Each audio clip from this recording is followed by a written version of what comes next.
Praise Lord. വേഗം വരുന്ന കർത്താവായ യേശു ക്രിസ്തുവിൻ്റെ നാമത്തിൽ എല്ലാ വിശുദ്ധന്മാർക്കും സ്നേഹവന്ദനം. കർത്താവിൻ്റെ കൃപയാൽ കർത്താവ് നമുക്ക് ഒരു ദിവസം കൂടി നമുക്ക് ദാനമായി തന്നു. ഓരോ ദിവസങ്ങളും കർത്താവിൻ്റെ ദാനം. ഇന്നത്തെ ദിവസവും ദൈവത്തിൻ്റെ ദയ കരുണ നമ്മുടെ മേൽ കർത്താവ് ചൊരിഞ്ഞു. കഴിഞ്ഞ രാത്രിയിൽ കർത്താവ് നമുക്ക് സുഖകരമായ ഉറക്കം നൽകി. നമ്മൾ സമാധാനത്തോടെ ഉറങ്ങിയത് അത് ദൈവത്തിൻ്റെ വലിയൊരു കൃപയാണ്. ഇന്ന് നമുക്ക് ഈ നിലയിൽ ഈ മാധ്യമത്തിലൂടെ ദൈവവചനം കേൾക്കുവാനിടയാകുന്നതും ഇതും നമുക്ക് ദൈവം തന്ന ഒരു വലിയ ഭാഗ്യമാണ്. ഏതെല്ലാം നിലയിലാണ് ദൈവം തൻ്റെ വചനം ജനങ്ങളിലേക്ക് എത്തിച്ചുകൊണ്ടിരിക്കുന്നത്. അതൊരു നല്ല നിലയിൽ ഉപയോഗിക്കാവുന്ന ഒരു മാധ്യമമാണ് യൂട്യൂബ്. കർത്താവിനെ സ്തുതിക്കുന്നു. ഈ നിലയിലാണെങ്കിലും വ്യക്തിപരമായി വന്ന് കാണാൻ കഴിയുന്നില്ല എങ്കിലും അനേക ഇടങ്ങളിലുള്ളവരോട് ഈ നിലയിൽ സംസാരിക്കാനിടയാകുന്നത് ഓർത്ത് കർത്താവിനെ സ്തുതിക്കുന്നു. നമ്മൾ തിരുവചനത്തിലൂടെയാണ് നമ്മൾ ആരാണെന്നും നമ്മുടെ ഭാവി എന്താണെന്നും എല്ലാം അറിയുന്നത് ദൈവവചനത്തിലൂടെയാണ്. അപ്പോൾ ദൈവവചനത്തിന് നമ്മുടെ ജീവിതത്തിൽ എന്തുമാത്രം പ്രാധാന്യം ഉണ്ടായിരിക്കണം. ഞാനൊരു ക്രിസ്തീയ കുടുംബത്തിൽ ജനിച്ചു വളർന്നതുകൊണ്ട് ഞാനൊരു ക്രിസ്ത്യാനി ആകുന്നില്ല എന്നുള്ള യാഥാർത്ഥ്യം നമുക്ക് വെളിപ്പെടുത്തി തരുന്നത് തിരുവചനമാണ്. അല്ലേ, ഇന്ന് നമ്മളിന്ന് അനേകരും നമ്മൾ പാരമ്പര്യ ക്രിസ്ത്യാനി എന്ന് നമ്മൾ സാറിന് പറയാറുണ്ട്. എന്ന് പറഞ്ഞാൽ ഞാനൊരു ക്രിസ്തീയ കുടുംബത്തിൽ ജനിച്ചു വളർന്നതുകൊണ്ട് ഞാൻ പള്ളിയിൽ പോവുകയും അവിടെയുള്ള കുർബാനയിൽ പങ്കെടുക്കുകയും കുമ്പസാരിക്കുകയും കുർബാന കൈക്കൊള്ളുകയും അവിടെയുള്ള സൺഡേ സ്കൂളുകളൊക്കെ അറ്റൻഡ് ചെയ്യുകയൊക്കെ ചെയ്യുന്നു. ഇതെല്ലാം ഒരു വിധത്തിൽ നമ്മുടെ ക്രിസ്തീയ ജീവിതത്തിലെ ഭക്തിയായിട്ടും ക്രിസ്തീയ ജീവിതമായിട്ടും ഒക്കെ അനേകരും കണക്കാക്കുന്നു. എന്നാൽ അതാണോ യാഥാർത്ഥ്യം? നമ്മുടെ ജീവിതത്തിൽ നമുക്ക് യഥാർത്ഥത്തിൽ കർത്താവുമായിട്ടൊരു ബന്ധമുണ്ടോ എന്ന് നമ്മളെ പഠിപ്പിക്കുന്നത് ദൈവത്തിൻ്റെ വചനമാണ്. ഈ വചനത്തെ നമ്മൾ യഥാർത്ഥമായും അറിഞ്ഞില്ല എങ്കിൽ നമ്മൾ വളരെ ഭയങ്കരമായി വഞ്ചിക്കപ്പെടും. ഇന്നത്തെ ലോകത്തിൽ ജീവിക്കുന്ന ജനങ്ങളുടെ ഏറ്റവും വലിയ മഹാപാപം എന്ന് പറയുന്നത് അവർ കർത്താവായ യേശു ക്രിസ്തുവിൽ വിശ്വസിച്ചില്ല എന്നുള്ളതാണ്. ആ വിശ്വാസത്താൽ മാത്രമാണ് നമുക്ക് രക്ഷ അല്ലെങ്കിൽ പാപമോചനം. ഇത് നമ്മൾ അറിയണം. അപ്പോൾ അത് ഒരിക്കലും ക്ഷമിക്കപ്പെടാത്തൊരു പാപമാണ്. കാരണം പിതാവ് തൻ്റെ ഏകജാതനം നൽകി നമ്മളെ സ്നേഹിച്ചിട്ടും നമ്മൾ ആ സ്നേഹത്തെ അറിയാതെ നമ്മൾ ജീവിച്ച് നമ്മൾ നശിക്കുകയാണ്. അപ്പോൾ നമ്മുടെ പാരമ്പര്യത്തിൽ നമ്മളെ രക്ഷിക്കാൻ കഴിയുകയില്ല. നമ്മുടേതായിരിക്കുന്ന ഭക്തിയുടെ മാർഗങ്ങളിലൂടെ നമുക്ക് രക്ഷിക്കപ്പെടാൻ കഴിയുകയില്ല. നമ്മളെ രക്ഷിക്കുന്ന ഒരേ ഒരു രക്ഷകൻ കർത്താവായ യേശു ക്രിസ്തുവാണ്. അതുകൊണ്ട് കർത്താവായ യേശു ക്രിസ്തുവിലുള്ള വിശ്വാസം എത്ര അനിവാര്യമാണ്. നാം സുവിശേഷം കേൾക്കണം. യഥാർത്ഥ സത്യവചനം നമ്മൾ കേൾക്കണം. കർത്താവായ യേശു ക്രിസ്തുവുമായിട്ട് നമുക്ക് വ്യക്തിപരമായിരിക്കുന്ന ഒരു വലിയ ബന്ധമുണ്ടായിരിക്കണം. നമുക്കറിയാം, റോമാലേഖനത്തിൽ നമ്മൾ വായിക്കുന്ന ഒരു ഭാഗം, റോമാലേഖനം 10-ാം അധ്യായം അതിൻ്റെ 13 മുതൽ 15 വരെയുള്ള വാക്യത്തിൽ നമ്മളിങ്ങനെയാണ് വായിക്കുന്നത്. റോമർ 10-ന്റെ 13 മുതൽ 15 വരെ. കർത്താവിൻ്റെ നാമത്തെ വിളിച്ചപേക്ഷിക്കുന്ന ഏവരും രക്ഷിക്കപ്പെടും എന്നുണ്ടല്ലോ. എന്നാൽ അവർ വിശ്വസിക്കാത്തവനെ എങ്ങനെ വിളിച്ചപേക്ഷിക്കും? അവർ കേട്ടിട്ടില്ലാത്തവരിൽ എങ്ങനെ വിശ്വസിക്കും? പ്രസംഗിക്കുന്നവനില്ലാതെ എങ്ങനെ കേൾക്കും? ആരും അയക്കാതെ എങ്ങനെ പ്രസംഗിക്കും? ഒരു വലിയ ചോദ്യമായി. ചോദ്യങ്ങളുടെ ഒരു നിര തന്നെയല്ലേ നമ്മൾ ചിന്തിക്കുക. പ്രിയമുള്ളവരെ, ഞാൻ എൻ്റെ ജീവിതത്തിലേക്കും തിരിഞ്ഞു നോക്കുമ്പോഴത്തേക്കും ഞാനും ഒരു ക്രിസ്തീയ കുടുംബത്തിൽ ജനിച്ചു വളർന്നു. പള്ളിയിൽ പോകും, അവിടെയുള്ള എല്ലാ കാര്യങ്ങളും പങ്കെടുക്കും, പിന്നെ സൺഡേ സ്കൂളിൽ പോകും, കുർബാന കൈക്കൊണ്ടു, ഇങ്ങനെയെല്ലാം ചെയ്തു പോന്നെങ്കിലും യഥാർത്ഥത്തിൽ ആ രക്ഷയുടെ അനുഭവം ഉണ്ടായിരുന്നില്ല. കർത്താവിനെ വിളിച്ചപേക്ഷിച്ച് രക്ഷിക്കപ്പെടുക എന്നുള്ള പാപത്തിൻ്റെ ശിക്ഷാവിധിയിൽ നിന്നും മോചനം പ്രാപിക്കുക, വിടിപ്പിക്കപ്പെടുക, രക്ഷിക്കപ്പെടുക എന്നുള്ളൊരു അനുഭവം എനിക്ക് ഉണ്ടായിരുന്നില്ല. അപ്പോൾ ദൈവത്തിൻ്റെ കൃപയാൽ 1984 ഏപ്രിൽ മാസം 1-ാം തീയതി രാത്രിയിൽ ഒരു 11 മണി സമയത്താണ്, അതുവരെയും ദൈവവചനം കേട്ടുകൊണ്ടിരുന്നു, കർത്താവിൻ്റെ ഇടപെടലുണ്ടായി. ദൈവത്തിൻ്റെ പരിശുദ്ധാത്മാവ് എനിക്ക് പാവബോധം വരുത്തി. ഞാനൊരു കുഞ്ഞു കുട്ടിയെപ്പോലെ കരയാൻ തുടങ്ങി. ഈ കർത്താവിനെ എൻ്റെ സ്വന്തം രക്ഷിതാവും കർത്താവുമായി സ്വീകരിക്കേണ്ടതായി. കർത്താവ് എൻ്റെ പാപങ്ങൾ ക്ഷമിച്ചു തന്നു. കർത്താവ് എനിക്ക് തൻ്റെ ആത്മാവിനെ പകർന്നു. എന്നിലുണ്ടായിരുന്ന ആ പഴയ ഹൃദയം മാറ്റിയൊരു പുതിയ ഹൃദയം തന്നു. എനിക്ക് എൻ്റെ ആത്മാവിനെ ദൈവം ജീവിപ്പിച്ചു. ക്രിസ്തുവിൻ്റെ മനസ്സുള്ളവനാക്കി എന്നെ മാറ്റി തൻ്റെ ആത്മാവിനെ എൻ്റെ ആത്മാവിലേക്ക് പകർന്ന് കർത്താവിൻ്റെ വഴികളിൽ നടക്കുന്ന ഒരു വ്യക്തിയാക്കി മാറ്റി. അതുകൊണ്ടാണ് 2 കൊരിന്ത്യർ 5:17 വായിക്കുന്നത്, ഒരുവൻ ക്രിസ്തുവിലായാൽ അവൻ പുതിയ സൃഷ്ടിയാകുന്നു, പഴയത് കഴിഞ്ഞുപോയി, ഇതാ സകലവും പുതുതായി തീർന്നിരിക്കുന്നു. ഇതാ പ്രിയമുള്ളവരെ യഥാർത്ഥമായ ക്രിസ്തീയ ജീവിതത്തിൻ്റെ ഒരു ആരംഭം എന്നുള്ളത്. വീണ്ടും ജനനത്തിലൂടെ യഥാർത്ഥമായും നമ്മൾ വീണ്ടും ജനിച്ച് ഒരു ദൈവപൈതലാകാത്തിടത്തോളവും കാലം നമ്മളും ക്രിസ്തുവുമായിട്ട് യാതൊരു ബന്ധവുമില്ല. മാത്രമല്ല നമുക്ക് യഥാർത്ഥമായ സമാധാനമോ സന്തോഷമോ ഒരു പ്രത്യാശയുള്ള ജീവിതമോ നമുക്ക് നയിക്കാൻ കഴിയില്ല. അതുകൊണ്ട് എന്നെ കേൾക്കുന്ന എല്ലാ പ്രിയപ്പെട്ടവരോടും എനിക്ക് ചോദിക്കാനുള്ളത്, ഞാൻ ഇന്ന് യഥാർത്ഥത്തിൽ ഒരു ക്രിസ്ത്യാനിയായിട്ടാണോ ജീവിക്കുന്നത്? ഒരു ക്രിസ്ത്യാനി ഇന്ന് പലരും ക്രിസ്തുവിനെ ഹനിക്കുന്നവരാണ്. എന്ന് പറഞ്ഞാൽ ക്രിസ്തുവിൻ്റെ നാമത്തെ നിന്ദിക്കുന്നവർ പല നിലകളിൽ അല്ലേ. ഇന്ന് അനേക സ്ഥലങ്ങളിൽ അനേക തെറ്റായ പ്രവണത വെച്ച് പുലർത്തുന്നത് ക്രിസ്തുവിൻ്റെ പേര് ഉള്ള ആൾക്കാരാണ്. അതുകൊണ്ട് നമ്മളൊരു കാര്യം മനസ്സിലാക്കേണ്ടത്, നമ്മുടെ ജീവിതത്തിൽ ഞാൻ എൻ്റെ ജീവിതത്തിലൂടെ എൻ്റെ കർത്താവിനെ മഹത്വപ്പെടുത്തുന്നവരാണോ? ഞാൻ യഥാർത്ഥമായും ക്രിസ്തുവിൻ്റെ ആത്മാവുള്ളവനായി തീർന്നിട്ടുണ്ടോ? ഞാൻ പറഞ്ഞല്ലോ, നമ്മൾ ദൈവത്തിൻ്റെ വചനം കേട്ട് കർത്താവായ യേശു ക്രിസ്തുവിൽ വിശ്വസിക്കുമ്പോൾ നമുക്ക് ലഭിക്കുന്ന ഒരു ദാനമാണ് ദൈവത്തിൻ്റെ പരിശുദ്ധാത്മാവ്. അപ്പോൾ ഇതാണ് വീണ്ടും ജനനത്തിൽ നമുക്ക് ആദ്യമായി ലഭിക്കുന്ന ദാനം, പരിശുദ്ധാത്മാവ് എന്ന ആദ്യ ദാനം എന്ന് റോമർ 8:23 നമ്മൾ വായിക്കുന്നു. അപ്പോൾ പാപിയായ ഒരു മനുഷ്യന് ദൈവം കൊടുക്കുന്ന ആദ്യ ദാനം ദൈവത്തിൻ്റെ പരിശുദ്ധാത്മാവാണ്. അതുകൊണ്ടാണ് റോമലേഖനം 8:9 അവസാന ഭാഗത്ത് ക്രിസ്തുവിൻ്റെ ആത്മാവ് ഇല്ലാത്തവൻ അവനുള്ളവനല്ല എന്ന് പറയാനും കാരണം.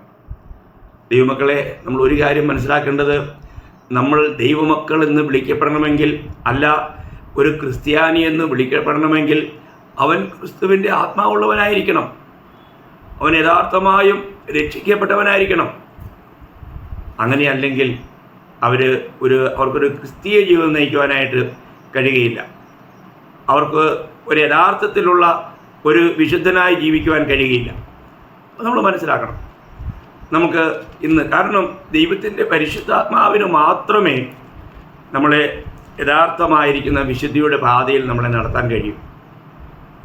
അതുകൊണ്ട് നമ്മൾ ചിന്തിക്കണം, നമുക്ക് എത്രമാത്രം ബുദ്ധിപരമായിട്ട് നമ്മൾ ചിന്തിച്ചാലും ഇന്ന് ലോകത്തിൽ അനേക മഹാന്മാർ വിശുദ്ധ വേദപുസ്തകം വായിച്ചിട്ട് അതിലെ ഉപദേശങ്ങളൊക്കെ കൊള്ളാമെന്ന് പറഞ്ഞുകൊണ്ട് അതിലെ അനേക കാര്യങ്ങളും അവരുടെ ജീവിതത്തിലാക്കിക്കൊണ്ട് അവരൊരു നല്ല പിള്ളയായി ജീവിക്കാൻ ആഗ്രഹിക്കുന്ന അനേകരുണ്ട്. അതിലൊരു വ്യക്തിയാണ് മഹാത്മാഗാന്ധി. മഹാത്മാഗാന്ധി എപ്പോഴും പുതിയ നിയമം കയ്യിൽ വയ്ക്കുകയും അത് വായിക്കുകയും പ്രത്യേകിച്ചും കർത്താവായ യേശു ക്രിസ്തുവിൻ്റെ മത്തായി 5:6-7 ഒലിവുമല പ്രഭാഷണം വളരെ ഉന്നതമായ പ്രഭാഷണമായിട്ട് താൻ പറയുകയും അതിലെ പല കാര്യങ്ങളും തൻ്റെ ജീവിതത്തിൽ പകർത്തുകയൊക്കെ ചെയ്തെങ്കിലും തനിക്ക് യഥാർത്ഥമായും രക്ഷകനുമായി യാതൊരു ബന്ധമുണ്ടായിരുന്നില്ല. രക്ഷിക്കപ്പെടാനായിട്ട് കഴിഞ്ഞില്ല. ഒരിക്കൽ സാധു സുന്ദർ സിംഗ് തന്നോട്, നിങ്ങൾ യഥാർത്ഥത്തിൽ രക്ഷിക്കപ്പെട്ടുവോ എന്ന് ചോദിച്ചപ്പോൾ മഹാത്മാഗാന്ധി പറഞ്ഞ ഉത്തരം, ഞാൻ സത്യം അന്വേഷിച്ചുകൊണ്ടിരിക്കുകയാണ്. അപ്പം താനൊരു സത്യാന്വേഷിയായി ജീവിച്ചു, എന്നാൽ തനിക്ക് സത്യം കിട്ടിയില്ല. സത്യം കർത്താവായ യേശു ക്രിസ്തു ആണെന്ന് ഗ്രഹിക്കുവാൻ തനിക്ക് കഴിഞ്ഞില്ല. കാരണം തൻ്റെ ബുദ്ധിയിലൂടെ, തൻ്റെ ജഡീക ജ്ഞാനത്തിലൂടെ, ലോകജ്ഞാനത്തിലൂടെ താൻ അന്വേഷിച്ചുകൊണ്ടാണ്. ഒരു വ്യക്തി ദൈവബദലായി തീരണമെങ്കിൽ തന്നെ ദൈവത്തിൻ്റെ കൃപ വേണം. ദൈവത്തിൻ്റെ കൃപയില്ലെങ്കിൽ ഒരിക്കലും നമുക്ക് രക്ഷിക്കപ്പെടാനായിട്ട് കഴിയില്ല. അപ്പോൾ ഇത് മാനുഷികമായ തിരഞ്ഞെടുപ്പല്ല, ഇതൊരു ദൈവികമായ തിരഞ്ഞെടുപ്പാണ്. കർത്താവ് തന്നെ യോഹന്നാൻ 15:16 പറഞ്ഞു, നിങ്ങൾ എന്നെ തിരഞ്ഞെടുത്തു എന്നല്ല, ഞാൻ നിങ്ങളെ തിരഞ്ഞെടുത്തു. അപ്പോൾ കർത്താവാണ് നമ്മളെ തിരഞ്ഞെടുത്തത്, നമ്മളാരും കർത്താവിനെ തിരഞ്ഞെടുത്തതല്ല. അതുതന്നെ നമ്മളെ സംബന്ധിച്ചിടത്തോളം എത്ര വിലപ്പെട്ട കാര്യമാണ്. നമ്മളെ ദൈവം തിരഞ്ഞെടുത്തു. ഇതാ നമ്മൾ 2 പത്രോസ് 1:10 അതുകൊണ്ടാണ് വായിക്കുന്നത്, നിങ്ങളെ വിളിയും തിരഞ്ഞെടുപ്പും ഉറപ്പാക്കുവാൻ അധികം ശ്രമിപ്പിൻ. ഞാൻ യഥാർത്ഥമായും കർത്താവിനാൽ തിരഞ്ഞെടുക്കപ്പെട്ടൊരു വ്യക്തിയാണോ? നമ്മളങ്ങനെ തിരഞ്ഞെടുക്കപ്പെട്ടവരാണെന്നുള്ള ആ ഒരു ബോധ്യം നമ്മളെ ഭരിക്കണം. ഞാൻ കർത്താവിന് വേണ്ടി കർത്താവിനാൽ തിരഞ്ഞെടുക്കപ്പെട്ട ഒരു വ്യക്തിയാണ്. അങ്ങനെയുള്ളവർക്കാണ് ദൈവം ഈ യഥാർത്ഥ പാപമോചനം അല്ലെങ്കിൽ രക്ഷ അല്ലെങ്കിൽ വീണ്ടും ജനനം എന്നുള്ള ഈ അനുഭവത്തിലേക്ക് നടത്തുന്നത്. അവരാണ് ക്രിസ്തുവിൻ്റെ ആത്മാവുള്ളവരായി തീരുന്നത്. ഈ ക്രിസ്തുവിൻ്റെ ആത്മാവുണ്ടെങ്കിൽ മാത്രമേ നമുക്കൊരു ക്രിസ്ത്യാനിയായി എന്ന് പറഞ്ഞാൽ ക്രിസ്തുവിനെ അനുഗമിക്കുന്നവനായി ക്രിസ്തുവിൻ്റെ പാദത്തെ പിൻപറ്റുന്നവരായി ജീവിക്കാൻ കഴിയും. നമ്മുടെ ഒരു ക്രിസ്തീയ ജീവിതം എന്ന് പറഞ്ഞാൽ നമ്മൾ ഒരു അനുകരിക്കേണ്ട ജീവിതമാണ്. നമ്മൾ പൂർണ്ണമായും അനുസരിച്ച് ജീവിക്കേണ്ട ഒരു ജീവിതമാണ്. നമ്മൾ 1 പത്രോസ് 2-ാം അധ്യായം അതിൻ്റെ 21-ാം വാക്യത്തിൽ പത്രോസ്ലീഹ പറയുന്ന ആ വാക്യം വളരെ ഇതാണ്. കർത്താവിൽ വിളിയുള്ളവരോട് ദൈവത്തിൻ്റെ ദാസൻ പറയുന്നത്, അതിനായിട്ടല്ലോ നിങ്ങളെ വിളിച്ചിരിക്കുന്നത്. അപ്പോൾ അതിനായിട്ടല്ലോ നിങ്ങളെ വിളിച്ചിരിക്കുന്നത്. ക്രിസ്തുവും നിങ്ങൾക്ക് വേണ്ടി കഷ്ടം അനുഭവിച്ച് നിങ്ങൾ അവൻ്റെ കാൽച്ചുവട് പിന്തുടരുവാൻ ഒരു മാതൃക വെച്ചിട്ട് പോയിരിക്കുന്നു. അപ്പോൾ അതിനായിട്ടല്ലോ നിങ്ങളെ വിളിച്ചിരിക്കുന്നത്. എന്നിട്ട് പറയുകയാണ്, ക്രിസ്തു നിങ്ങൾക്ക് വേണ്ടി കഷ്ടം അനുഭവിച്ച് നിങ്ങൾ അവൻ്റെ കാൽച്ചുവടുകൾ പിന്തുടരുവാൻ ഒരു മാതൃക വെച്ചിട്ട് പോയിരിക്കുന്നു. അപ്പോൾ കർത്താവ് നമുക്കൊരു മാതൃക തന്നിട്ടുണ്ട്. ആ മാതൃകയിൽ നമ്മൾ ജീവിക്കുമ്പോൾ ഈ ലോകത്തിൽ നമുക്ക് കഷ്ടമുണ്ടാകും. ഈ പലരും കർത്താവിൽ വിശ്വസിച്ചിട്ട് ഇടറുവാനൊരു കാരണം, അവരോട് നിങ്ങൾ കർത്താവിൽ വിശ്വസിച്ച് കഴിഞ്ഞാൽ പിന്നെ നിങ്ങൾക്ക് യാതൊരു പ്രോബ്ലവും ഇല്ല, നിങ്ങൾക്ക് യാതൊരു കഷ്ടവും ഉണ്ടായില്ല. ഇങ്ങനെയൊക്കെ ചില തെറ്റായ കാര്യങ്ങൾ ജനങ്ങളെ പഠിപ്പിക്കും. എന്നാൽ കർത്താവിൽ വിശ്വസിച്ച് കഴിയുമ്പോൾ അവരുടെ ജീവിതത്തിലേക്ക് അനേക കഷ്ടങ്ങൾ കടന്നു വരുമ്പോൾ അതുകൊണ്ടാണ് പലരും ഇടറുവാനിടയായിത്തീരുന്നത്. കാരണം അവരെ പഠിപ്പിച്ചതും കേൾപ്പിച്ചതും അങ്ങനെയല്ല. എന്നാൽ പ്രിയമുള്ളവരെ, കർത്താവ് അങ്ങനെ പറയാനോ പഠിപ്പിക്കാനോ പറഞ്ഞിട്ടില്ല. കർത്താവ് പറഞ്ഞതും പഠിപ്പിച്ചതും നമ്മൾ അവരെ ശരിക്കും പറഞ്ഞ് ഗ്രഹിപ്പിക്കേണ്ടത് ആവശ്യമാണ്. കാരണം കർത്താവിനെ അനുഗമിക്കുന്നത്, കർത്താവ് നമ്മൾക്ക് വേണ്ടി മരിച്ചുവെങ്കിൽ നാം കർത്താവിന് വേണ്ടി മരിക്കാൻ വേണ്ടി തന്നെ, അല്ലെങ്കിൽ ഒരു രക്തസാക്ഷിയാകാൻ വേണ്ടി തന്നെയുള്ള വിളിയാണ്. നമ്മൾ ലൂക്കോസിൻ്റെ സുവിശേഷം 9-ാം അധ്യായം 23-ാം വാക്യത്തിൽ കർത്താവ് തന്നെ അനുഗമിക്കുന്നവരോട് പറഞ്ഞ ഒരു വാക്യം അവിടെ പറഞ്ഞിരിക്കുന്നത്, എന്നെ ആരെങ്കിലും 23-ാം വാക്യം, പിന്നെ അവൻ എല്ലാവരോടും പറഞ്ഞത്, എന്നെ അനുഗമിക്കാൻ ഒരുത്തൻ ഇച്ഛിച്ചാൽ അവൻ തന്നെത്താൻ നിഷേധിച്ച് നാൾതോറും തൻ്റെ ക്രൂശ് എടുത്തുകൊണ്ട് എന്നെ അനുഗമിക്കട്ടെ. അപ്പോൾ ഒരുവൻ തന്നെ അനുഗമിക്കാൻ ഇച്ഛിച്ചാൽ, അപ്പോൾ നമ്മൾ ഇന്ന് യഥാർത്ഥമായും ക്രിസ്തുവിനെ അനുഗമിക്കുന്നുണ്ടോ? അത് നമ്മളെ തന്നെ ഒന്ന് പരിശോധിക്കേണ്ട ഒരു കാര്യമാണ്. നമ്മുടെ ഈ ചെറിയൊരു അല്പായുസ്, ഇത് ദൈവത്തിൻ്റെ വിളി കേട്ടിട്ട് ദൈവത്തിൻ്റെ തിരഞ്ഞെടുപ്പ് പ്രാപിച്ചിട്ട് ഞാൻ ദൈവത്തിന് യോഗ്യമായ നിലയിൽ ജീവിക്കുന്നുണ്ടോ എന്നൊന്ന് പരിശോധിക്കുന്നത് എത്ര വിലപ്പെട്ട കാര്യമാണ്. എല്ലാ ദൈവമക്കളും ചിന്തിക്കണം. നമ്മൾ പലപ്പോഴും ഒരു ക്രിസ്ത്യാനിയാണെന്നൊക്കെ പറഞ്ഞ് അഭിമാനിക്കാറുണ്ടെങ്കിലും നമ്മൾ കർത്താവിനെ തന്നെയാണോ അനുഗമിക്കുന്നത്? കർത്താവിനെ അനുഗമിക്കുമ്പോൾ ഉണ്ടാകേണ്ട അല്ലെങ്കിൽ ഉണ്ടാകും എന്ന് ദൈവം പറഞ്ഞ അനുഭവങ്ങൾ അത് നമ്മുടെ ജീവിതത്തിൽ ഉണ്ടാകും. നമ്മൾ ഏത് കാലഘട്ടത്തിൽ ജീവിച്ചാലും കർത്താവ് പറഞ്ഞ വാക്കുകൾക്ക് മാറ്റമുണ്ടാകില്ല. നമ്മൾ യോഹന്നാന്റെ സുവിശേഷം 15-ാം അധ്യായം അതിൻ്റെ 15-ാം അധ്യായത്തിൻ്റെ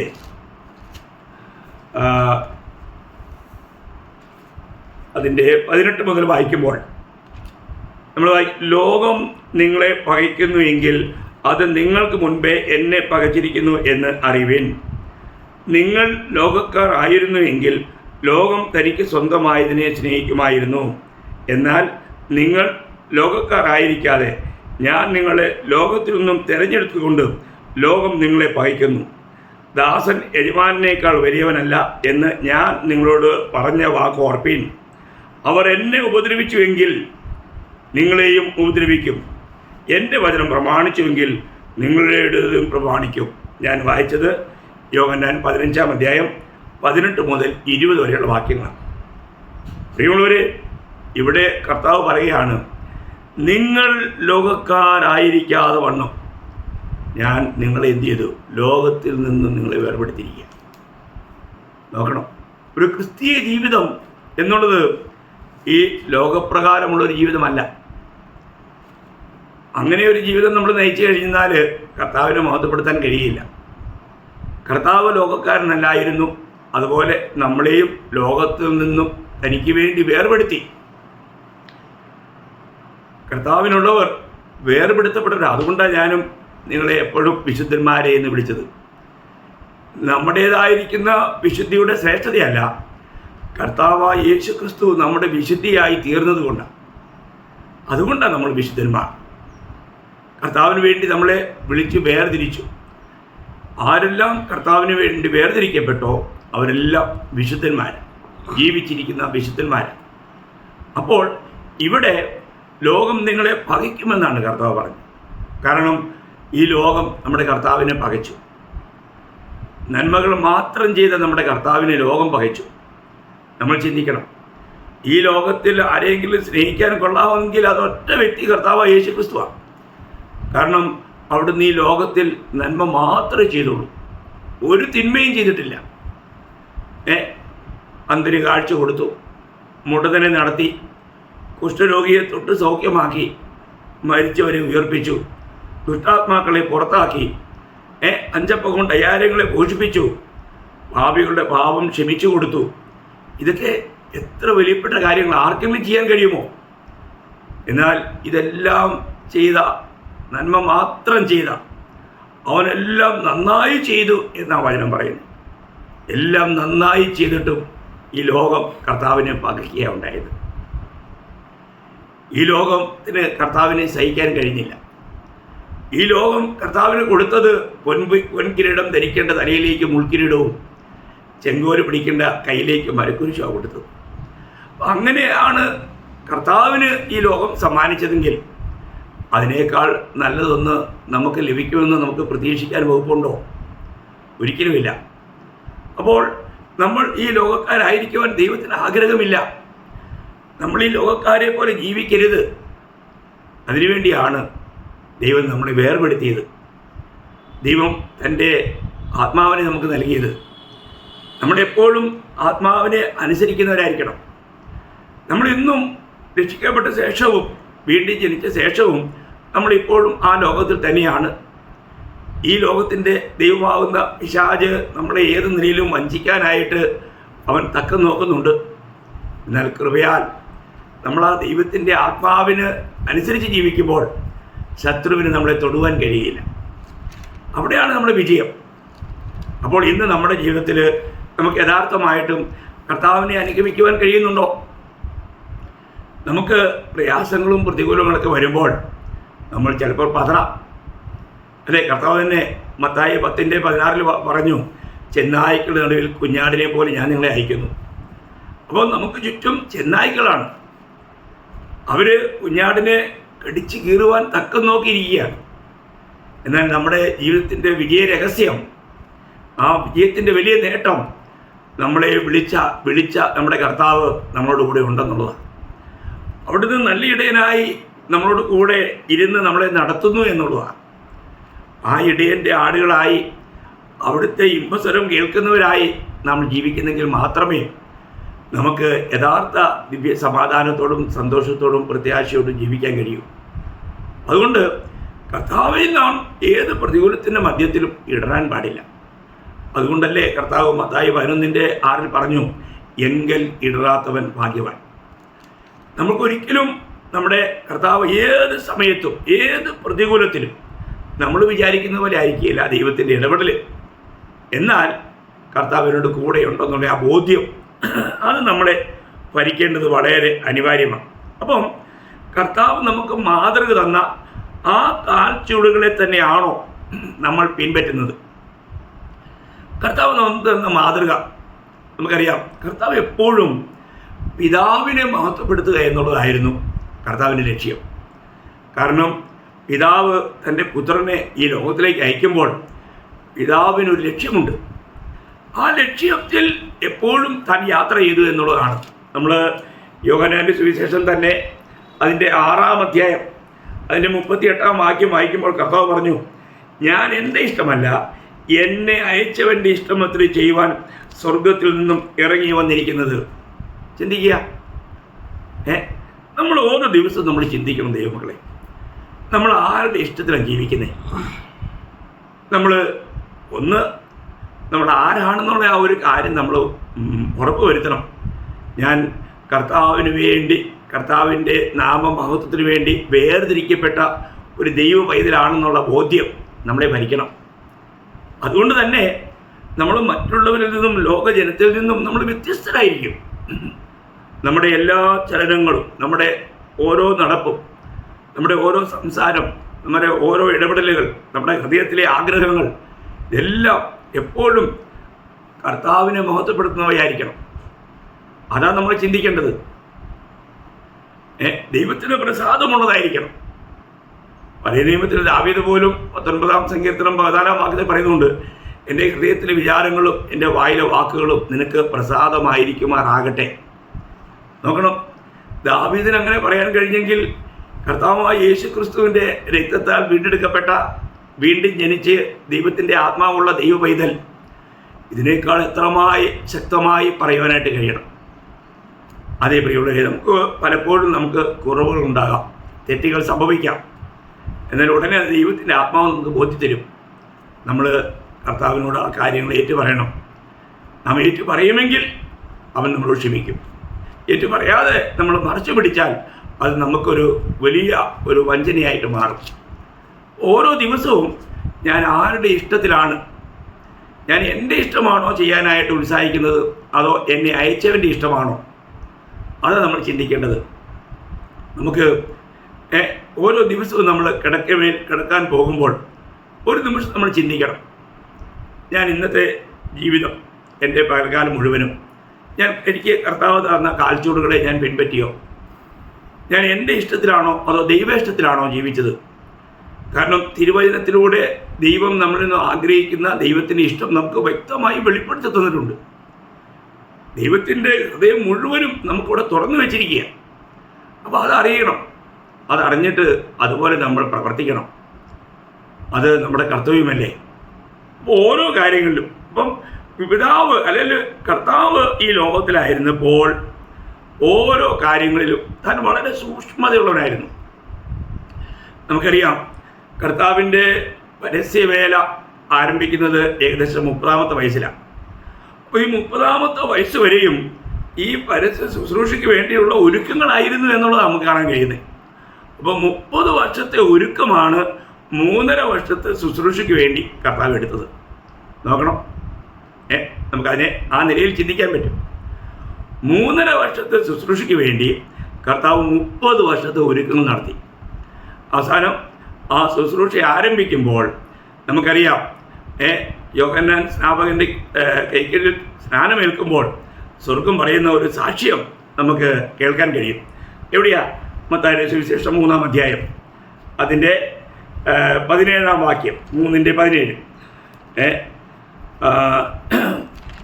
ഇവൻ എൻ്റെ പ്രിയപുത്രൻ, ഇവനിൽ ഞാൻ പ്രസാദിച്ചിരിക്കുന്നു എന്ന് സ്വർഗത്തിൽ നിന്നും ഒരു ശബ്ദമുണ്ടായി. നോക്കണം, യേശു സ്നാനമേറ്റ ഉടനെ വെള്ളത്തിൽ നിന്നും കയറി. അപ്പോൾ സ്വർഗം തുറന്നു, ദൈവാത്മാവ് പ്രാവെന്ന പോലെ ഇറങ്ങി തൻ്റെ മേൽ വരുന്നത് അവൻ കണ്ടു. ഇവൻ എൻ്റെ പ്രിയപുത്രൻ, ഇവനിൽ ഞാൻ പ്രസാദിച്ചിരിക്കുന്നു എന്ന് സ്വർഗത്തിൽ നിന്നും ഒരു ശബ്ദവും ഉണ്ടായി. മത്തായി 3:16-17 ഞാൻ വായിച്ചു. നോക്കണം, അപ്പോൾ ശുശ്രൂഷ ആരംഭിക്കാൻ തുടങ്ങുമ്പോൾ തന്നെ പരസ്യ ശുശ്രൂഷ ആരംഭിക്കാൻ തുടങ്ങുമ്പോൾ തന്നെ സ്വർഗത്തിൽ നിന്നും പിതാവ് ഒരു സാക്ഷ്യം പറഞ്ഞു. ഇവൻ എൻ്റെ പ്രിയപുത്രനാണ്, ഇവനിൽ ഞാൻ പ്രസാദിച്ചിരിക്കുന്നു. അപ്പോൾ അതുവരെയുള്ള തൻ്റെ ജീവിതത്തിലെ ഓരോ ചുവടുകളും തന്നെ അയച്ച പിതാവിൻ്റെ ഹിതം മനസ്സിലാക്കി താൻ ചെയ്തു എന്നുള്ളതാണ്. നോക്കണേ, എത്ര വിലപ്പെട്ട കാര്യമാണ്. അതേപോലെ തന്നെ താൻ ക്രൂശിലേക്ക് പോകുന്നതിന് മുൻപ് മോശയെ എലിയാവും വന്ന് തന്നോട് സംസാരിക്കുന്ന ആ സംഭാഷണം നമ്മളിതേ മത്തായി അതിൻ്റെ 17-ാം അധ്യായത്തിൻ്റെ 5-ാം വാക്യത്തിൽ കാണാം. അവിടെ തന്നോട് കൂടെ 3 ശിഷ്യന്മാർ പത്രോസും യാക്കോബും യോഹന്നാനുമുണ്ട്. അവിടെ ഇരിക്കുമ്പോൾ തൻ്റെ ജീവിതത്തിൻ്റെ ഈ ലോകയാത്രയുടെ ജീവിതത്തിൻ്റെ അവസാന ഘട്ടങ്ങളിൽ എത്തിയപ്പോഴും സ്വർഗം തന്ന സാക്ഷ്യം മത്തായി 17-ന്റെ 5-ാം വാക്യത്തിൽ വായിക്കുന്നത്, അവൻ പറയുമ്പോൾ തന്നെ പ്രകാശമുള്ളൊരു മേഘം അവരുടെ മേൽ നിഴലിട്ടു. മേഘത്തിൽ നിന്നും ഇവൻ എൻ്റെ പ്രിയപുത്രൻ, ഇവങ്കൽ ഞാൻ പ്രസാദിക്കുന്നു, ഇവന് ചെവി കൊടുപ്പീൻ ഒരു ശബ്ദവും ഉണ്ടായി. കണ്ടോ? അപ്പോൾ നമ്മൾ ആരെ കേൾക്കണം? നമ്മൾ മോശയോ ഏലിയാവിനെയോ അല്ല. നമ്മൾ പിന്നെ ആരെ കേൾക്കണം? പ്രവാചകന്മാരെയോ ന്യായപ്രമാണത്തെയോ അല്ല. പിന്നെ ആരെ കേൾക്കണം? കർത്താവിനെ കേൾക്കണം. കർത്താവാണ് പിതാവിൻ്റെ പ്രിയപുത്രൻ. അവനിലാണ് പിതാവിന് പ്രസാദമുള്ളത്. എത്ര വിലപ്പെട്ട കാര്യമാണ് പ്രിയമുള്ളവരെ. അപ്പോൾ നമുക്ക് അതുകൊണ്ടാണ് കർത്താവ് തന്നെ മഹാപുരോഹിത പ്രാർത്ഥന എന്ന് പറയുന്ന യോഹന്നാന്റെ സുവിശേഷം 17-ാം അധ്യായം അതിൻ്റെ 4-ാം വാക്യത്തിൽ ഒരു കാര്യം എടുത്തു പറയുന്നത്. കർത്താവ് പറയുന്നത് ഇങ്ങനെയാണ്: ഞാൻ ഭൂമിയിൽ നിന്നെ മഹത്വപ്പെടുത്തി, നീ എനിക്ക് ചെയ്യുവാൻ തന്ന പ്രവൃത്തി തികച്ചിരിക്കുന്നു. നോക്കുക. അപ്പോൾ നമ്മൾ ഒരു കാര്യം പ്രത്യേകിച്ച് ഇവിടെ മനസ്സിലാക്കേണ്ടത്, നമ്മൾ കർത്താവിൻ്റെ മഹത്വത്തിനു വേണ്ടി വിളിച്ച് വേദനിക്കപ്പെട്ടവരാണ്. നമ്മളിലൂടെ കർത്താവിന് മഹത്വമുണ്ടാകണം. അപ്പോൾ കർത്താവായ യേശുക്രിസ്തുവോട് പറയുകയാണ്, ഞാൻ നിന്നെ മഹത്വപ്പെടുത്തി. അപ്പോൾ ഇന്ന് നമ്മുടെ ജീവിതത്തിൽ നമുക്കങ്ങനെ പറയാൻ കഴിയുമോ? ഓരോ ദിവസവും കർത്താവേ, ഇന്ന് എനിക്ക് അങ്ങയെ മഹത്വപ്പെടുത്തുവാൻ കഴിഞ്ഞു എന്ന് നമുക്ക് പറയാൻ കഴിയുമോ? വളരെ ഗഹനമായി ചിന്തിക്കേണ്ട ഒരു കാര്യമാണ് പ്രിയമുള്ളവരെ. കാരണം പിതാവ് കർത്താവിനെ അയച്ചതുപോലെ തന്നെ ഈ രക്ഷിക്കപ്പെട്ട നാം ഓരോരുത്തരും കർത്താവിനാൽ അയക്കപ്പെട്ടവരാണ്. നമ്മൾ യോഹന്നാന്റെ 17-ന്റെ 18 വായിക്കുന്നത്, നീ എന്നെ ലോകത്തിലേക്ക് അയച്ചതുപോലെ ഞാൻ അവരെയും ലോകത്തിലേക്ക് അയച്ചിരിക്കുന്നു. കണ്ടോ? കർത്താവ് തന്നെ ശിഷ്യന്മാരോട് പറയുക, ശിഷ്യന്മാരെ കുറിച്ച് പിതാവിനോട് പറയുക, നീ എന്നെ ലോകത്തിലേക്ക് അയച്ചതുപോലെ ഞാൻ അവരെയും ലോകത്തിലേക്ക് അയച്ചിരിക്കുന്നു. ഉയർത്തെഴുന്നതിന് ശേഷം വീണ്ടും താൻ ശിഷ്യന്മാരോട് പറയുന്ന ഒരു കാര്യം യോഹന്നാൻ 20:21 യേശു പിന്നെയും അവരോട്, നിങ്ങൾക്ക് സമാധാനം, പിതാവ് എന്നെ അയച്ചതുപോലെ ഞാനും നിങ്ങളെ അയക്കുന്നു എന്ന് പറഞ്ഞു. നോക്കണേ, പിതാവ് എന്നെ അയച്ചതുപോലെ ഞാനും നിങ്ങളെ അയക്കുന്നു. ഉയർത്തെഴുന്നേറ്റ കർത്താവ് പറയുക, ദൈവമക്കളെ, ഇതൊരു ചെറിയ കാര്യമാണോ? ഞാൻ എൻ്റെ കർത്താവിനാൽ അയക്കപ്പെട്ട ഒരു വ്യക്തിയാണെന്നുള്ളൊരു ബോധ്യം ഇതുവരെയും നമ്മളെ ഭരിക്കുന്നുണ്ടോ? അനേക വിശുദ്ധന്മാർക്കും രക്ഷിക്കപ്പെട്ടെന്ന് പറയുന്ന പലർക്കും എന്നെ കർത്താവ് അയച്ചിട്ടുണ്ട്, എനിക്കൊരു ദൗത്യം എന്നെ തന്നിട്ടുണ്ട് എന്നുള്ള ബോധ്യമില്ല. അങ്ങനെ സാധാരണ നമ്മൾ ഗ്രേറ്റ് കമ്മീഷൻ എന്ന് പറയാറുള്ള കർത്താവിൻ്റെ ഏറ്റവും പ്രാധാന്യമുള്ള തൻ്റെ ശിഷ്യന്മാരുള്ള തൻ്റെ കൽപ്പന എന്താ? മത്തായിയുടെ സുവിശേഷം 28-ാം അധ്യായം 18-19 വാക്യങ്ങളാണ്. എന്താണ് പറഞ്ഞത്? കർത്താവ് പറഞ്ഞത് സ്വർഗത്തിലും പറയുകയാണ്, യേശു അടുത്ത് എന്ന് സ്വർഗത്തിലും ഭൂമിയിലും സകല അധികാരവും എനിക്ക് നൽകപ്പെട്ടിരിക്കുന്നു. ആകയാൽ നിങ്ങൾ പുറപ്പെട്ട് പിതാവിൻ്റെയും പുത്രൻ്റെയും പരിശുദ്ധാത്മാവിൻ്റെയും നാമത്തിൽ സ്നാനം കഴിപ്പിച്ചു. ഞാൻ നിങ്ങളോട് കൽപ്പിച്ചതൊക്കെയും പ്രമാണിപ്പാൻ തക്കവണ്ണം ഉപദേശിച്ചുകൊണ്ട് സകല ജാതികളെയും ശിഷ്യരാക്കിക്കൊള്ളുവേൻ. ഞാനോ ലോകാവസാനത്തോളം എല്ലാ നാളും നിങ്ങളോട് കൂടെ ഉണ്ട് എന്ന് അരുളിച്ചത്. നോക്കണം പ്രിയമുള്ളവരെ, നമ്മളൊരു കാര്യം വളരെ വ്യക്തമായിട്ട് മനസ്സിലാക്കണം. കർത്താവ് നമ്മളോട് കൂടെ എപ്പോഴും ഉണ്ടാവും. ഈ കർത്താവ് പറയാണ്, സ്വർഗത്തിലും ഭൂമിയിലും സകല അധികാരവും ഇപ്പോൾ എൻ്റെ കയ്യിലാണ്. നോക്കുക, എങ്ങനെയുള്ളൊരു കർത്താവാണ് നമ്മളെ അയക്കുന്നത്?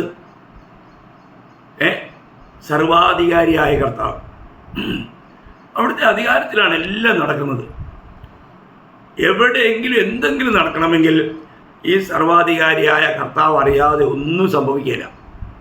നമുക്ക് എത്രമാത്രം അഭിമാനിക്കാം, എത്രമാത്രം ധൈര്യപ്പെടാൻ പ്രിയമുള്ളവരെ. നമുക്ക് കർത്താവിൽ ആ നിലയിൽ ധൈര്യപ്പെടാൻ കഴിയുന്നുണ്ടോ? അതാണ് നമ്മൾ പരിശോധിക്കേണ്ടത് നമ്മുടെ ജീവിതത്തിൽ ഓരോ ദിവസവും. അപ്പം കർത്താവ് നമ്മളെ അയച്ചത് വെറുതെ അല്ല. കർത്താവിനറിയാം ഈ ലോകത്തിലേക്ക് നമ്മൾ പുറപ്പെടുമ്പോൾ നമ്മൾ ചിലപ്പോൾ ഈ ലോകത്തിൻ്റെ പല പ്രതികൂലങ്ങളെ കണ്ട് ഭയപ്പെടാം. എന്നാൽ കർത്താവ് തൻ്റെ ശിശുമാരെ അയച്ചപ്പോൾ വെറുതെ അയച്ചില്ല, തൻ്റെ ആത്മാവിനെ പകർന്ന് അയച്ചത്. നമുക്കറിയാം പ്രവൃത്തി 1-8 എന്നാൽ പരിശുദ്ധാത്മാവ് നിങ്ങളുടെ മേൽ വരുമ്പോൾ നിങ്ങൾ ശക്തി ലഭിച്ചിട്ട് യെരൂശലേമിലും യെഹൂദിയയിലും ശമരിയയിലും ലോകത്തെമ്പാടും എൻ്റെ സാക്ഷിയാകും. ഇന്ന് കർത്താവിൻ്റെ സാക്ഷിയാകാൻ കഴിയുന്നുണ്ടോ? നമ്മൾ എവിടെയെങ്കിലും അയക്കുന്നെങ്കിൽ അവിടെയെല്ലാം ഈ കർത്താവിനെ നമുക്ക് സാക്ഷിക്കാൻ കഴിയുന്നുണ്ടോ? ഇന്ന് അനേകരും പലയിടങ്ങളിലും പോകും, പക്ഷേ അവരെന്ത് ചെയ്യുന്നില്ല? കർത്താവിനെ സാക്ഷിക്കുന്നില്ല. ഇവിടെ നമുക്ക് എവിടെയെല്ലാം എത്താൻ കഴിയുന്നോ അവിടെയെല്ലാം നമ്മുടെ ജീവിതത്തിലൂടെ കർത്താവിനെ മഹത്വപ്പെടുത്താൻ കഴിയണം. രക്ഷിക്കപ്പെട്ട ഒരു ദൈവപൈതലിന് കർത്താവിനെ സാക്ഷിക്കാതിരിക്കാൻ കഴിയില്ല. എത്രയെല്ലാം പ്രതികൂലമുണ്ടെങ്കിലും ഇല്ല, ഇനി എനിക്ക് കഷ്ടപ്പാടിനും ഈ പ്രയാസങ്ങൾക്കും ഈ എതിർപ്പുകൾക്കും ഈ നിന്ദയ്ക്കും ഇനി എനിക്ക് വയ്യ എന്ന് തീരുമാനിച്ചാൽ പോലും ഒരു യഥാർത്ഥ രക്ഷിക്കപ്പെട്ട വ്യക്തിക്ക് മൗനമായിരിക്കാൻ കഴിയില്ല. ദൈവമക്കളെ, നമുക്കറിയാം യിരെമ്യാ പ്രവചനത്തിൽ അങ്ങനെ ഒരു ശക്തമായ ഒരു വാക്യമുണ്ട്. യിരെമ്യാ പ്രവചനം അതിൻ്റെ 20-ാം അധ്യായം അതിൻ്റെ 9-ാം വാക്യം വളരെ വിലപ്പെട്ടൊരു വാക്യമാണ്. ദൈവമക്കളെ, ഈ വാക്യം നിങ്ങൾ എപ്പോഴും അതൊന്ന് ധ്യാനിക്കുക. ഞാൻ ഇനി അവനെ ഓർക്കയില്ല, അവൻ്റെ നാമത്തിൽ സംസാരിക്കുകയില്ല എന്ന് പറഞ്ഞാലോ അതെൻ്റെ അസ്ഥികളിൽ അടയ്ക്കപ്പെട്ടിട്ട് എൻ്റെ ഹൃദയത്തിൽ തീ കത്തും പോലെ ഇരിക്കുന്നു. ഞാൻ സഹിച്ച് തളർന്ന് എനിക്ക് വകയാതെയായി. നോക്കണം എന്ന് പറഞ്ഞാൽ എനിക്ക് വായി തുറക്കാതിരിക്കാൻ പറ്റുകയില്ല. അകത്ത് തീ കത്തുക, ഹായ് തുറക്കും. എന്ന് തുറക്കുമ്പോൾ നമ്മൾ പറയുന്നത് എന്തുവാ? കർത്താവായ യേശു ക്രിസ്തുവിനെ സ്നേഹിക്കുന്നു. കർത്താവ് നിനക്ക് വേണ്ടി ക്രൂശിൽ മരിച്ചു. ഏക കർത്താവ്, ആകാശത്തിന് കീഴിൽ രക്ഷിക്കപ്പെടാൻ മറ്റൊരു നാമമില്ല. ഇത് നമുക്ക് പറയാതിരിക്കാൻ പറ്റുകയില്ല. യഥാർത്ഥത്തെ രക്ഷിക്കപ്പെട്ട ഒരു ദൈവത്തിൻ്റെ അടയാളമായത്. അപ്പോൾ നമ്മളൊരു കാര്യം മനസ്സിലാക്കുക, ഞാൻ യഥാർത്ഥമായും ഒരു ക്രിസ്ത്യാനിയാണോ? ഞാൻ യഥാർത്ഥമായും രക്ഷിക്കപ്പെട്ട ഒരു വ്യക്തിയാണോ? ഭയങ്കരമായ നിത്യാഗ്നിയിലേക്ക് പോകുന്നുണ്ടോ? ഞാൻ കർത്താവിനാൽ രക്ഷിക്കപ്പെട്ട ഒരു ദൈവത്തിനായി തീർന്നിട്ടുണ്ടോ? വ്യക്തമായി നമ്മൾ അറിയണം. പ്രിയമുള്ളവരെ, ഇന്ന് കർത്താവിൻ്റെ സുവിശേഷത്തിൻ്റെ സാക്ഷ്യം വഹിക്കുവാൻ എനിക്കൊരു ആത്മഭാരമുണ്ടോ? നശിച്ചു പോകുന്ന ആത്മാക്കളെക്കുറിച്ച് എനിക്കൊരു ഭാരമുണ്ടോ? നമ്മൾ ചിന്തിക്കണം. ഞാനൊരു യഥാർത്ഥ ക്രിസ്ത്യാനിയായിട്ട് ജീവിക്കുന്നുണ്ടോ? കർത്താവ് കാണിച്ച ആ കാൽച്ചുവടുകളെ, ആ മാതൃകയെ എനിക്ക് പിൻപറ്റുവാൻ കഴിയുന്നുണ്ടോ? ഇതൊക്കെ നമ്മളോട് തന്നെ ചോദിക്കണം. എന്നിട്ട് ഞാനൊരു യഥാർത്ഥ ക്രിസ്ത്യാനിയാണെന്ന് ഉറപ്പുവരുത്തുക. അങ്ങനെ ഒരു വിശുദ്ധ ജീവിതം നയിക്കുവാൻ ഈ വചന കേൾവിയാൽ ദൈവമായ കർത്താവ് കേട്ട എല്ലാവർക്കും ഇടയാക്കട്ടെ എന്ന് ആശംസിച്ചുകൊണ്ടും പ്രാർത്ഥിച്ചുകൊണ്ടും ഈ സന്ദേശം ഇവിടെ ഞാൻ അവസാനിപ്പിക്കുന്നു. കർത്താവിന് എല്ലാ മഹത്വം അർപ്പിക്കുന്നു. ആമേൻ.